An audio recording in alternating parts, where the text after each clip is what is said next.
বিএনপির চেয়ারপারসন খালেদা জিয়ার শারীরিক অবস্থা এখনও স্থিতিশীল নয়। এ কারণে তাকে উন্নত চিকিৎসার জন্য যুক্তরাজ্যের লন্ডনে নেওয়ার বিষয়ে চূড়ান্ত কোনো সিদ্ধান্ত আসা যায়নি। বিএনপির পক্ষ থেকে বলা হয়েছে তাকে লন্ডনে নেওয়ার জন্য এয়ার অ্যাম্বুলেন্স প্রস্তুত আছে, তবে বিদেশে চিকিৎসার বিষয়টি নির্ভর করছে তার শারীরিক অবস্থার উপর। খালেদা জিয়াকে উন্নত চিকিৎসার জন্য লন্ডনে নিতে কাতার সরকারের ব্যবস্থা করা জার্মানির এয়ার অ্যাম্বুলেন্সটি মঙ্গলবার ঢাকায় আসার অনুমতি চেয়েছে।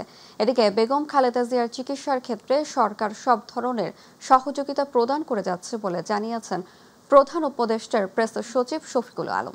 শনিবার বিএনপির চেয়ারপারসনের উন্নত চিকিৎসার জন্য বিদেশে নেওয়ার ক্ষেত্রে অন্তর্বর্তী সরকারের সহায়তা প্রসঙ্গে তিনি একথা বলেন। দর্শক, এই মুহূর্তে এভার কেয়ার হাসপাতালের সামনে আছেন আমাদের সহকর্মী ইলিয়াস মাতবর, যুক্ত হচ্ছে তার সাথে। ইলিয়াস, বেগম খালেদা জিয়ার চিকিৎসা ও বিদেশে যাবার বিষয়ে কি কি তথ্য পেয়েছেন কিনা সে সম্পর্কে আমাদেরকে জানাবেন। ধন্যবাদ লোপা। আমরা এখন রয়েছি রাজধানীর এভার কেয়ার হাসপাতালের সামনে। আপনারা জানেন যে বিএনপি চেয়ারপারসন বেগম খালেদা জিয়া গত 23 নভেম্বর থেকে এভার কেয়ার হাসপাতালে ভর্তি আছেন।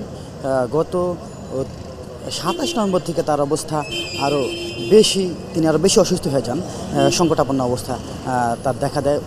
তারপর থেকে দেশি বিদেশি চিকিৎসকদের মেডিকেল বোর্ড গঠন করা হয়। সেই মেডিকেল বোর্ডের তত্ত্বাবধানে রয়েছেন তিনি, এবং মেডিকেল বোর্ড তাকে বিদেশে নেওয়ার জন্য বলেছিলেন।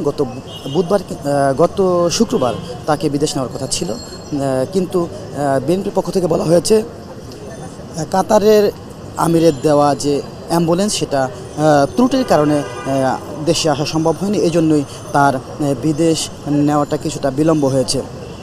এদিকে খালেদা জিয়ার সফরসঙ্গী হতে কিন্তু তার বড় ছেলে তারেক রহমানের সহধর্মিণী দেশে এসেছেন, এবং তার ছোট ছেলে বড় ছেলে তার দুই ছেলের সহধর্মিণী কিন্তু তার পাশে রয়েছে, এখন তার দেখভাল করছেন এবং তাকে সাথে করে নিয়ে যাবেন। এবং গতকালকে তার ব্যক্তিগত চিকিৎসক ইসতাক কমিটির সদস্য ডাক্তার জাহিদ হোসেন বলেছেন যে খালেদা জিয়ার এখনও যে পরিস্থিতি সেটা অপরিবর্তিত। তাকে যে বিদেশ নেওয়া হবে, সেই যে লং পথ জার্নি করে যেতে হবে, তাই শারীরিক যেই ফিটনেসের দরকার সেই ফিটনেস এখনও খালেদা জিয়ার নেই। যখন তার মেডিকেল বোর্ড মনে করবেন যে খালেদা জিয়া বিদেশে যাওয়ার মতো ফিট আছেন, তখন তাকে বিদেশে নেওয়ার জন্য বলবেন, এবং তাকে বিদেশে নেওয়ার জন্য যে এয়ার অ্যাম্বুলেন্স, সেই এয়ার অ্যাম্বুলেন্সও প্রস্তুত রাখা হয়েছে। এদিকে আমরা যেটা জানতে পেরেছি যে বিমানবন্দরেও সেই অনুমতি দেওয়া হয়েছে সেই বিমানটি নামার জন্য। এদিকে আমরা জানতে পেরেছি যে আগামী মঙ্গলবার হয়তো সেই বিমানটি আসবেন, এবং বুধবারে হয়তো খালেদা জিয়াকে বিদেশে নেওয়ার একটা সম্ভাবনা রয়েছে। রাজধানী এদিকে আমরা যেটা জানতে পেরেছি যে আজকে দুপুরে খালেদা জিয়ার বড় ছেলের সহধর্মিণী জুবেদা রহমান তিনি হাসপাতালে আসবেন এবং এদিকে তার খোঁজখবর নেবেন। এছাড়া গতকালকে রাতেও কিন্তু রাতে বিএনপি মহাসচিব মির্জা ফখরুল ইসলাম আলমগীর হাসপাতালে এসেছেন, বেগম খালেদা জিয়ার খোঁজখবর নিয়েছেন। যে রাজধানীর এবারকে হাসপাতাল থেকে এই ছিল আমার কাছে সর্বশেষ। ইলিয়াস, আপনাকে ধন্যবাদ। দর্শক, রাজধানী এভার কেয়ার হাসপাতাল থেকে বেগম জিয়ার সর্বশেষ খবর জানাচ্ছিলেন সহকর্মী ইলিয়াস মাতবর। ত্রয়োদশ জাতীয় সংসদ নির্বাচন ও গণভোটের তফসিল এবং ভোটের আগে পরের কাজ পর্যালোচনায় আজ বৈঠকে বসছে নির্বাচন কমিশন। বৈঠকে 9 এজেন্ডা নিয়ে আলোচনা হবে। সকাল 10:30টায় নির্বাচন ভবনে প্রধান নির্বাচন কমিশনার এএম নাসির উদ্দিনের সভাপতিত্বে এই বৈঠক অনুষ্ঠিত হওয়ার কথা। এতে উপস্থিত থাকবেন 4 নির্বাচন কমিশনার এবং ইসি সচিব। বৈঠকে মূলত তফসিলের আগে পরের কার্যক্রম, গণভোট আয়োজন সহ ত্রয়োদশ জাতীয় সংসদ নির্বাচনের সার্বিক প্রস্তুতির সর্বশেষ অবস্থা, মাঠ পর্যায়ে সর্বোচ্চ যোগাযোগ, মতবিনিময়, সমন্বয় সংক্রান্ত সহ বিবিধ বিষয়ে আলোচনা হওয়ার কথা। আওয়ামী লীগের শাসনামলে গুম ও নির্যাতনের আরেক মামলায় শেখ হাসিনা ও তার নিরাপত্তা উপদেষ্টা তারেক আহমেদ সিদ্দিকী সহ 13 জনের বিরুদ্ধে অভিযোগ গঠনের শুনানি আজ। আন্তর্জাতিক অপরাধ ট্রাইব্যুনাল 1-এ শুনানি করবেন প্রসিকিউশন। 13 আসামির মধ্যে ডিজিআইএফ এর সাবেক 3 জন পরিচালক, ডিজিএফআই এর সাবেক 3 জন পরিচালক সেনা হেফাজতে আছেন। তাদেরও আজ আনা হবে ট্রাইব্যুনালে। এ মামলার আসামিদের মধ্যে আরও আছেন ডিজিএফআই এর সাবেক ৫ জন মহাপরিচালক। এদিকে জুলাই গণহত্যাকাণ্ডের মামলায় হাসানুল হক ইনু ও সালমান এফ রহমানের ট্রাইব্যুনালে হাজির করা হয়েছে। এছাড়া ট্রাইব্যুনাল ২-এ জুলাই গণঅভ্যুত্থানে কুষ্টিয়ার ৬ জনকে হত্যার ঘটনায় মানবতাবিরোধী অপরাধের মামলায় হাসানুল হক ইনুর বিরুদ্ধে তৃতীয় দিনের সাক্ষ্য গ্রহণ আজ। দর্শক, এই মুহূর্তে ট্রাইব্যুনালে আছেন সহকর্মী এস.এম. আরিফ, যুক্ত হচ্ছি তার সাথে। আরিফ, ট্রাইব্যুনালে আজ বেশ কয়েকটি মামলার শুনানি আছে, তো এই বিষয়ে আরও কি তথ্য আছে আপনার কাছে, সে সম্পর্কে আমাদেরকে জানাবেন। জি, ধন্যবাদ আপনাকে। আমি ট্রাইব্যুনালের আজকে গুমের একটি মামলা, যেটি দুটি গুমের মামলা হয়েছিল, সেখানে গুমের যে একটি মামলা রয়েছে জেআইসিতে, যেটি জয়েন্ট ইন্টারোগেটিভ সেল, সেই জেআইসিতে আটক রেখে নির্যাতনের যে মামলাটি, সেই মামলাতে ১৩ জন আসামি করা হয়েছিল এবং সেই ১৩ জনের মধ্যে সাবেক প্রধানমন্ত্রী শেখ হাসিনা, প্রধানমন্ত্রীর একজন উপদেষ্টা ছিলেন তারিক আহমেদ সিদ্দিকী, তিনি সহ মোট ১৩ জনকে এই মামলায় আসামি করা হয় এবং সেই মামলায় কিন্তু ৩ জন আসামি গ্রেপ্তার রয়েছেন এবং ৩ জন কিন্তু সেনাবাহিনীর সেনা কর্মকর্তা, সেনা সদস্য। এই ৩ জন আজকে এই মামলায় কিন্তু আজকের এই মামলায় তাদেরকে একটু আগে হাজির করা হয়েছে। আমরা দেখেছি বেলা 10টার দিকে আসলে তাদেরকে আসলে এই মামলায় হাজির করা হয়েছে। যা এই যে ৩ জন যে আটক রয়েছেন তারা হলেন brigadier general Ahmed Tanvir Mazhar Siddiqui, major general Sheikh Mohammad Sarwar Hossain, brigadier general Mohammad Mahmub Rahman Siddiqui. তারা এই ৩ জনকেই কিন্তু আজকে হাজির করা হয়েছে আজকের এই মামলায়। এবং সেটি জানেন যে আছে এই মামলার অভিযোগ গঠনের এক শুনানি হওয়ার কথা রয়েছে এবং অভিযোগ গঠনের শুনানিতে আসলে অংশ নেবেন। এবং সেই শুনানির আগে আরেকটি বিষয় জানিয়ে রাখি, তারা কিন্তু এই মামলায় যারা আটক রয়েছেন সেনা সদস্যরা, তাদের পক্ষে তাদের আইনজীবীরা কিন্তু তাদেরকে যে সাব জেলে রাখা হয়েছে এই সেনা সদরে, সেখান থেকে ভার্চুয়ালি যেন তারা এই শুনানিতে অংশ নিতে পারেন, সেটি আবেদন কিন্তু করেছেন। এবং আমরা দেখেছি এর আগে আরেকটি যে গুমের মামলা, সেখানেও সেই আবেদনটি কিন্তু খারিজ করে দিয়েছিলেন এই ট্রাইব্যুনাল। আজকে হয়তো এই ৩ জনের পক্ষে সেই আবেদনটা আবারও করা হতে পারে, সেটি নিয়েও শুনানি হতে পারে। আর যেটি বলেছে অভিযোগ গঠনের শুনানি, সেটি আজকে হবে এবং আজকে অভিযোগ গঠনের শুনানি পরে আসলে আনুষ্ঠানিক যে বিচার কাজ, সেটি কিন্তু এই মামলা শুরু হয়ে যাবে। আরেকটি মামলা রয়েছে যেটি ট্রাইব্যুনাল ২-এ হাসানুল হক ইনু, তার বিরুদ্ধে তিনি মানবতা বিরোধী অপরাধের মামলায় তাকে যে অভিযুক্ত করা হয়েছে এবং তার বিরুদ্ধে কিন্তু আজকে দ্বিতীয় দিনের মতো সাক্ষ্য গ্রহণ হবে। আমরা দেখেছি যে ইতিমধ্যে তাকেও এই আদালত প্রাঙ্গণে বা ট্রাইব্যুনাল প্রাঙ্গণে আনা হয়েছে এবং এখন পর্যন্ত কোনো মামলায় কিন্তু এখন পর্যন্ত কার্যক্রম শুরু করেনি, আদালত কার্যক্রম শুরু হয়নি। আমরা ট্রাইব্যুনাল ১ সবসময় দেখে আসি যে ১১টার পরেই ট্রাইব্যুনাল ১ শুরু হয়, আর ট্রাইব্যুনাল ২ কিছুটা আগে শুরু হলেও 10:30টার আগে শুরু খুব কমই সময় হয়েছে। তো এখন পর্যন্ত সেটি শুরু হয়নি আমরা যতটুকু জানতে পেরেছি। আর এই আজকে কিন্তু আসলে 5টি মামলা রয়েছে, এর মধ্যে কিছু মিস কেস রয়েছে। সব মিলিয়ে 14 জন আসামিকে আজকে ট্রাইব্যুনালে হাজির করা হয়েছে। তো এই ছিল আমার কাছে সর্বশেষ। ট্রাইব্যুনাল থেকে সর্বশেষ খবর জানাচ্ছেন সহকর্মী এস.এম. আরিফ। তেঁতুলিয়ায় জেঁকে বসেছে তীব্র শীত। অগ্রহায়ণের শেষ সপ্তাহে যেন পৌষের কনকনে শীত অনুভূত হচ্ছে, আর দিন দিন বাড়ছে তীব্রতাও। ফলে একরকম বিপর্যয়ের মধ্যে পড়েছে হিমালয়ের পাদদেশে অবস্থিত পঞ্চগড়। রোববার দেশের সর্বনিম্ন তাপমাত্রা 10.5 ডিগ্রি সেলসিয়াস রেকর্ড করেছে তেঁতুলিয়া আবহাওয়া পর্যবেক্ষণ কেন্দ্র। এর আগে শনিবার সকাল 9টায় তেঁতুলিয়ার তাপমাত্রা রেকর্ড করা হয় 10.5 ডিগ্রি সেলসিয়াস। চলতি মৌসুমে দেশের সর্বনিম্ন তাপমাত্রা এটি বলে জানা গেছে। তেঁতুলিয়া সহ আশেপাশের এলাকায় গত কয়েক দিন থেকে হিমালয়ের হিমেল বাতাসে ঠান্ডা অব্যাহত রয়েছে।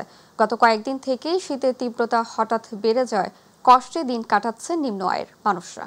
স্বাধীনতার পর প্রথমবারের মতো মূল ভূখণ্ডের সাথে সরাসরি ফেরি যোগাযোগ পাচ্ছে নোয়াখালীর দ্বীপ উপজেলা হাতিয়া। দীর্ঘদিনের স্বপ্ন বাস্তবে রূপ নিতে যাচ্ছে। এতে বদলে যাবে দ্বীপের ব্যবসা বাণিজ্যের ধরন আর অর্থনীতিতে আসবে ব্যাপক পরিবর্তন। মামুনুর রশিদ এর ক্যামেরায় নুরুল কবিরের রিপোর্ট, জানাচ্ছেন শামস তাবরিজ উচ্ছ্বাস। একটি পৌরসভা ও 11টি ইউনিয়নের সমন্বয়ে গঠিত এই দ্বীপের 7.5 লাখ মানুষের একমাত্র যোগাযোগ ব্যবস্থা ছিল নৌপথ। দীর্ঘদিন ধরে যাত্রীদের নদী পারাপার হতে হতো সি ট্রাক ও ট্রলারে। পুরাতন সি ট্রাক প্রায়ই বিকল হয়ে ঘাটে পড়ে থাকত। তখন জীবন ঝুঁকি নিয়ে ছোট ট্রলার বা স্পিডবোটেই ছিল ভরসা। বর্ষা মৌসুমে ট্রলার ডুবি ছিল নিয়মিত ভয়।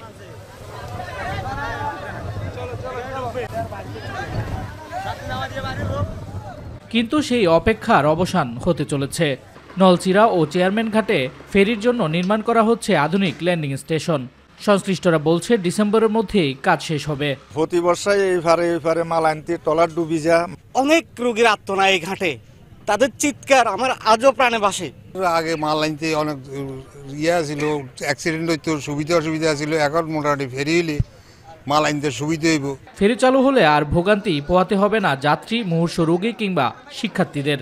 ব্যবসায়ীদের মাল বোঝাই ট্রাক পৌঁছবে দোকানের সামনে।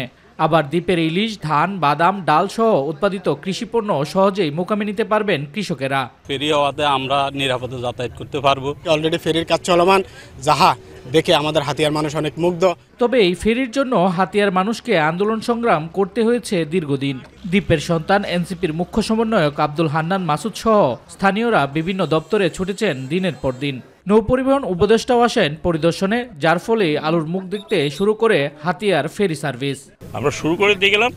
অন্তর্বর্তীকালীন সরকারের মেয়াদ শেষ হয়ে যাবে। নির্বাচিত যারা আসবেন তাদেরকে আপনারা বলবেন যে এই ঘাট দখল করা যাবে না, এবং দখল করতে চেষ্টা করলে আপনারা প্রতিহত করবেন। একদিকে হচ্ছে আমাদের উপদেষ্টার সাথে সরকারের সাথে সখ্যতা, এবং হচ্ছে নিচের দিকে হচ্ছে আমাদের মাঠ পর্যায়ে সাধারণ মানুষের যে আকাঙ্ক্ষা, তাদের যে অবস্থান, এই কারণে এটা বাস্তবায়ন সম্ভব হচ্ছে। ঝুঁকিপূর্ণ নৌযাত্রার অবসান ঘটিয়ে ফেরি সার্ভিস চালুর মধ্য দিয়ে হাতিয়ার মানুষের দীর্ঘদিনের স্বপ্ন পূরণ হতে যাচ্ছে বলছেন স্থানীয়রা। শামস তাবরিজ উচ্ছ্বাস, মাই টিভি নিউজ ডেস্ক। আজ 7 ডিসেম্বর সাতক্ষীরা শত্রুমুক্ত হয়।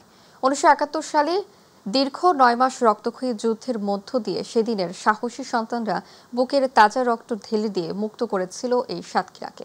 কিন্তু স্বাধীনতার 54 বছর পেরিয়ে গেলেও সেই দামাল ছেলেদের স্বপ্ন এখনো বাস্তবায়ন হয়নি। নির্মিত হয়নি মুক্তিযোদ্ধাদের স্মরণে কোনো স্মৃতিস্তম্ভ। বিস্তারিত সাতক্ষীরা প্রতিনিধি ফয়জুল হক বাবুর পাঠানো তথ্য ও ভিডিও চিত্রে আরও জানাচ্ছেন সাইদুর রহমান আবির। 1971 সালের 2 মার্চ সাতক্ষীরা শহরে পাকিস্তান বিরোধী মিছিলে স্বাধীনতা বিরোধীরা গুলি করে হত্যা করে শহীদ আব্দুর রাজ্জাককে। আর এখান থেকে শুরু হয় সাতক্ষীরার দামাল ছেলেদের মুক্তিযুদ্ধে অংশ নেয়া। 8ম ও 9ম সেক্টরের অধীনে ভারতের বিভিন্ন এলাকায় ট্রেনিং শেষে 29 এপ্রিল সাতক্ষীরার ভোমরা সীমান্তে প্রথম সম্মুখ যুদ্ধ শুরু হয়। 17 ঘণ্টাব্যাপী চলে এই যুদ্ধ। এরপর থেমে থেমে চলতে থাকে সাতক্ষীরার বিভিন্ন এলাকার মুক্তিযোদ্ধাদের গুপ্ত হামলা। ভোমরা, টাউনশ্রীপুর, বৈকারি ও খানজিয়া সম্মুখ যুদ্ধে শহীদ হন আব্দুর রাজ্জাক, কাজল সহ 33 জন বীর মুক্তিযোদ্ধা। এ সময় পাক সেনাদের 2 শতাধিক সৈন্য নিহত হন। পরবর্তীতে 29 নভেম্বর মুক্তিযোদ্ধারা টাইম বোমা দিয়ে শহরের কেন্দ্রবিন্দুতে অবস্থিত পাওয়ার হাউস উড়িয়ে দিয়ে ভীত সন্ত্রস্ত করে ফেলে পাক সেনাদের। মুক্তিযোদ্ধাদের হামলায় টিকতে না পেরে 6 ডিসেম্বর রাতে পিছু হটতে শুরু করে পাক সেনারা। 7 ডিসেম্বর জয়ের উন্মাদনায় জ্বলে ওঠে সাতক্ষীরার দামাল ছেলেরা। সাতক্ষীরা মহকুমার সর্বপ্রথম 7 ডিসেম্বর হানাদার মুক্ত হয়। ভারতের চাকুলিয়া প্রদেশ থেকে প্রশিক্ষণ নিয়ে আমরা আসলাম। তখন আমি যোগদান করলাম 8 নম্বর সেক্টর। বাংলাদেশের মুক্তিযুদ্ধ তখন শুরু হয়ে গেছে। স্বাধীনতার 54 বছরেও সাতক্ষীরার বদ্ধ ভূমিগুলো সংরক্ষিত না থাকায় কিছুটা ক্ষুব্ধ সাতক্ষীরার বীর সন্তানেরা। দুঃখের সঙ্গে বলতে হচ্ছে যে সাতক্ষীরার বদ্ধভূমি এখনো সংস্কার হয়নি। এই বদ্ধভূমিগুলো সংরক্ষণ করতে গেলে সরকারের উদ্যোগ নেওয়া প্রয়োজন। তা আমরা চাই এই দেশটা সুখী সমৃদ্ধির সোনার বাংলা হিসেবে গড়ে উঠুক। আমাদের মুক্তিযোদ্ধাদের আদর্শ বাস্তবায়ন হোক।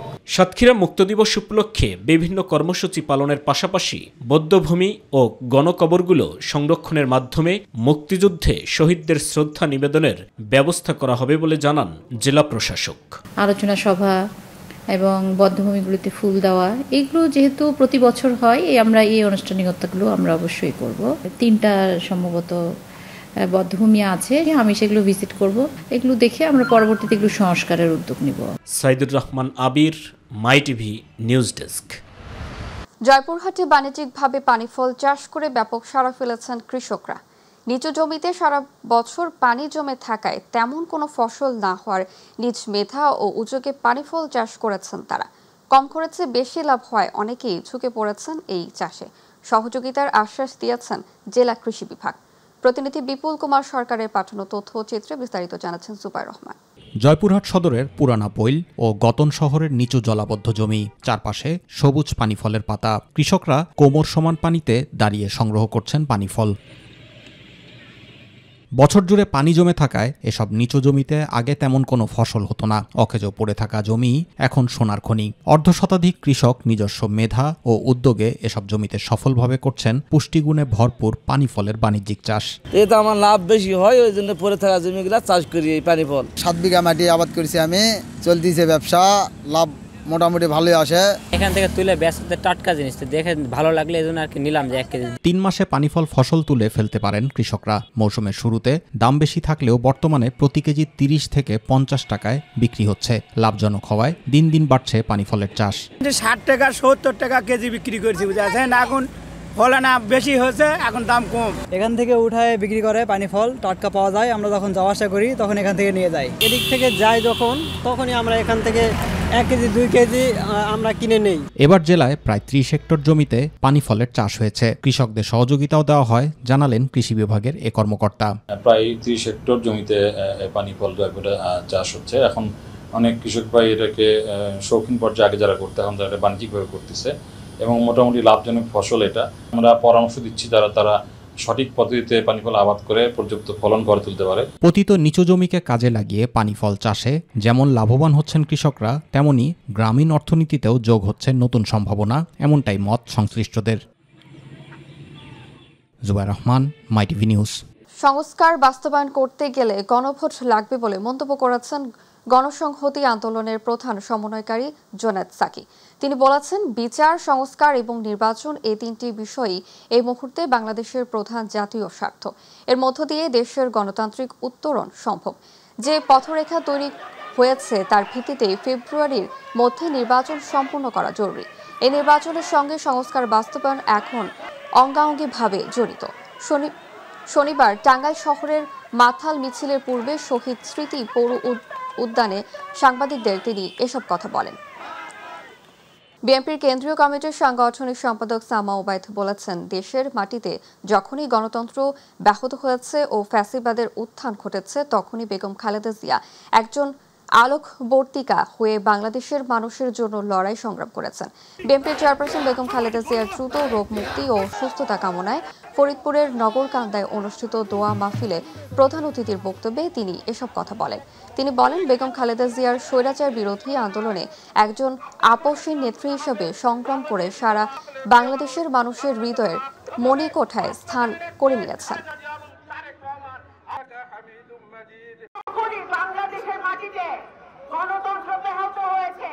কুষ্টিয়ার মিরপুরে বিএনপির চেয়ারপারসন বেগম খালেদা জিয়ার সুস্থতা কামনায় দোয়া মাহফিল অনুষ্ঠিত হয়েছে। শনিবার মিরপুরের আমলা কাতলামারি বাজারে বিএনপির জাতীয় নির্বাহী কমিটির সদস্য ও কুষ্টিয়া 2 আসনের মনোনীত সংসদ সদস্য প্রার্থী সুপ্রিম কোর্টের সিনিয়র আইনজীবী ব্যারিস্টার রাগিব রৌফ চৌধুরীর শত শত নেতাকর্মীকে সাথে নিয়ে খালেদা জিয়ার সুস্থতার জন্য দোয়া করেন।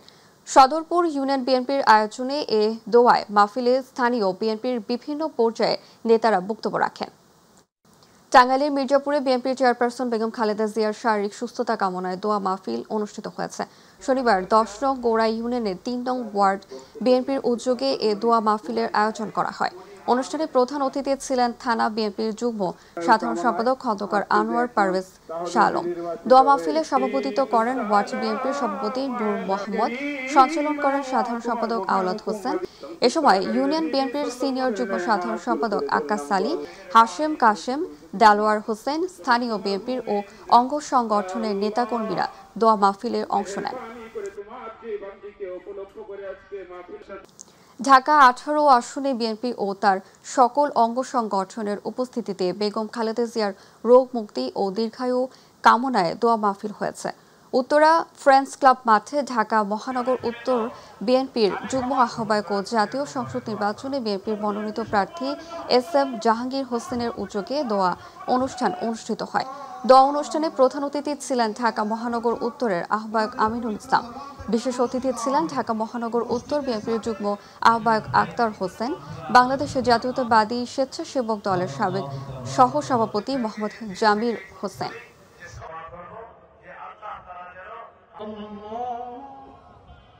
সিরাজগঞ্জের চৌহালি উপজেলায় এনায়েতপুরে বেগম খালেদা জিয়ার সুস্থতা কামনায় দোয়া ও মহিলা সমাবেশ হয়েছে। শনিবার বেতিল খাবারগ্রাম ডিগ্রি কলেজ মাঠ চত্বরে জেলা বিএনপির উপদেষ্টা সাইদুল ইসলামের সভাপতিত্বে ও এনায়েতপুর থানা বিএনপির সদস্য MA কাশেমের সঞ্চালনায় এ দোয়া মাহফিল হয়। প্রধান অতিথি ছিলেন সিরাজগঞ্জ 5 আসনের বিএনপির মনোনীত প্রার্থী আমিনুল ইসলাম খান আলিম। এ সময় মহিলা দলের সদস্য সচিব নাজিমা খাতুন, আহ্বায়ক শিউলি খাতুন, যুগ্ম আহ্বায়ক শেফালি খাতুন, রুকসি খাতুন সহ আরও অনেকে উপস্থিত ছিলেন। সিরাজগঞ্জের উল্লাপাড়ায় বড়হর ইউনিয়ন বিএনপির উদ্যোগে বিএনপির চেয়ারপারসন বেগম খালেদা জিয়ার রোগ মুক্তি কামনায় এক দোয়া মাহফিল হয়েছে। শনিবার বড়হর ইউনিয়নের বোয়ালিয়া হাই স্কুল মাঠ প্রাঙ্গণে এ দোয়া মাহফিল অনুষ্ঠিত হয়। 3 নং ওয়ার্ড বিএনপির সভাপতি আব্দুল সোবহান ফকিরের সভাপতিত্বে এবং আনিসুর রহমান বাবুর সঞ্চালনায় অনুষ্ঠিত এ দোয়া মাহফিলে প্রধান অতিথি ছিলেন বিএনপির মনোনীত প্রার্থী M আকবর আলী। বিশেষ অতিথি ছিলেন মোমেনা আলী, উপজেলা বিএনপির সাবেক সিনিয়র যুগ্ম আহ্বায়ক হেলাল সরকার সহ অনেকে।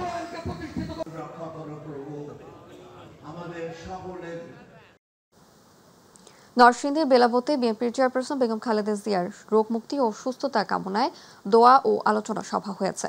নরসিংদীর বেলাব উপজেলার বাজনাবো বাজারে আয়োজিত দোয়া ও আলোচনা সভায় প্রধান অতিথি ছিলেন নরসিংদী 4 আসনের বিএনপি মনোনীত প্রার্থী সর্দার সাখাওয়াত হোসেন বকুল। এ সময় বাজনাবো ইউনিয়ন বিএনপির সভাপতি বেনজুরির আহমেদের সভাপতিত্বে ও জেলা যুবদলের সহ সভাপতি মুখলিসুর রহমানের সঞ্চালনায় উপজেলা বিএনপির আহ্বায়ক আহসান হাবিব বিপ্লব, যুগ্ম আহ্বায়ক আতাউর রহমান বাচ্চু, উপজেলা যুবদলের আহ্বায়ক আক্তারুজ্জামান আক্তার উপস্থিত ছিলেন।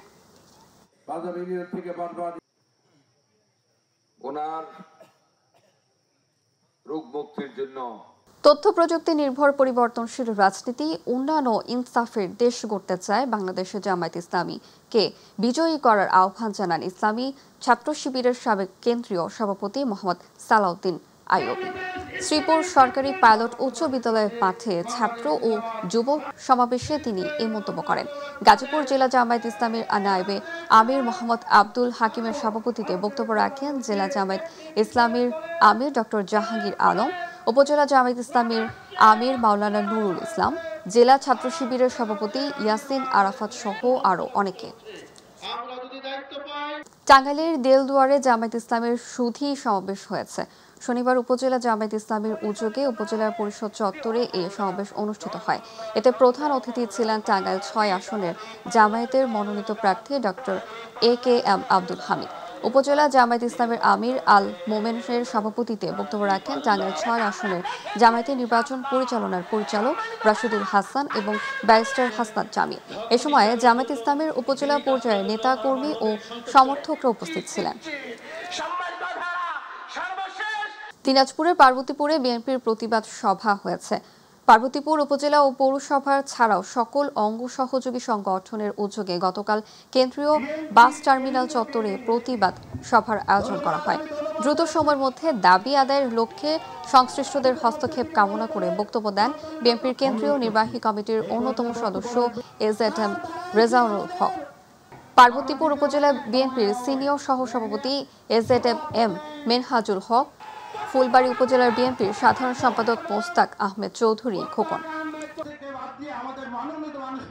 7 ডিসেম্বর গাইবান্ধা হানাদার মুক্ত দিবস।